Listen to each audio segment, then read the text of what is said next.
The random jottings of Donald J. from Nelson in Pendle. The devil in the Lancashire Valley, Colne. Auntie Nelly cautiously stepped out of her room and ventured down the hallway, following the haunting melody. The singing grew louder as she approached the staircase, beckoning her to explore its source. With a mix of trepidation and curiosity, she descended the creaking steps, each one echoing her heartbeat. As she reached the ground floor, the ethereal voices seemed to surround her, resonating through the empty corridors of the converted factory. The atmosphere was electric, charged with an otherworldly energy that sent shivers down her spine. The singing seemed to draw her towards the church, just a stone's throw away from the factory. Without hesitation, Auntie Nelly stepped outside into the cold, wintry night. The Lancashire Valley lay silent and dark, save for the distant glow of the munitions factory. The sounds of the choir grew stronger, compelling her to follow their celestial chorus. She hurried through the village, her feet crunching on the frost-covered ground. The closer she got to the church, the more the singing enveloped her, captivating her senses.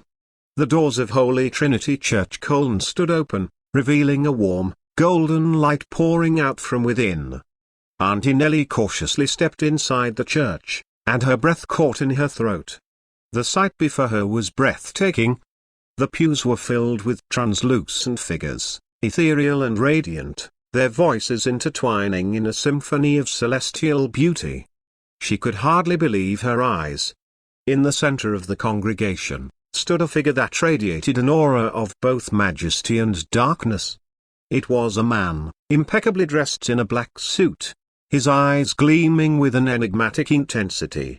Auntie Nelly's heart skipped a beat as she realized she was in the presence of something otherworldly, a being that was neither angel nor mortal. The figure turned towards her, his piercing gaze locking with hers. Auntie Nelly felt a mix of fear and fascination, unable to tear her eyes away. The mysterious entity spoke, his voice resonating with a captivating charm. "Fear not, mortal," he said, his voice silky smooth yet tinged with an undercurrent of darkness. "You have been chosen to witness a convergence of realms, a glimpse into the extraordinary." Auntie Nelly's voice trembled as she managed to respond, Who are you?" The figure smiled, a smile that held both secrets and promises. "I am known by many names, but in this place, I am the devil of the Lancashire Valley." A chill ran down Auntie Nelly's spine, but she couldn't tear herself away from the captivating presence of the devil. She listened as he recounted tales of the valley's forgotten folklore, of ancient spirits and hidden wonders that lay dormant beneath the mundane surface. As the night wore on, the devil's stories wove a tapestry of enchantment and mystery. Auntie Nelly was both entranced and disturbed by the revelations, her perception of the world forever altered.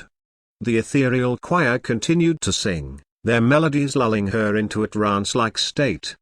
As dawn approached, the devil's voice grew faint, and the figures in the church began to fade.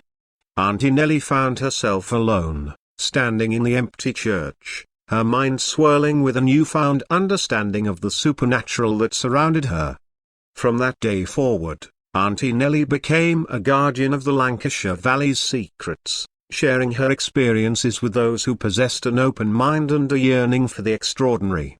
She continued her work at the munitions factory, but her nights were filled with the whispers of forgotten spirits and the echoes of the devil's haunting melodies. The devil of the Lancashire Valley had chosen her, and Auntie Nelly embraced her role with a mix of trepidation and reverence. She had glimpsed a world beyond the mortal realm, and in doing so, she had become a bridge between the ordinary and the extraordinary, an embodiment of the hidden magic that resided in the Lancashire Valley. By Donald J.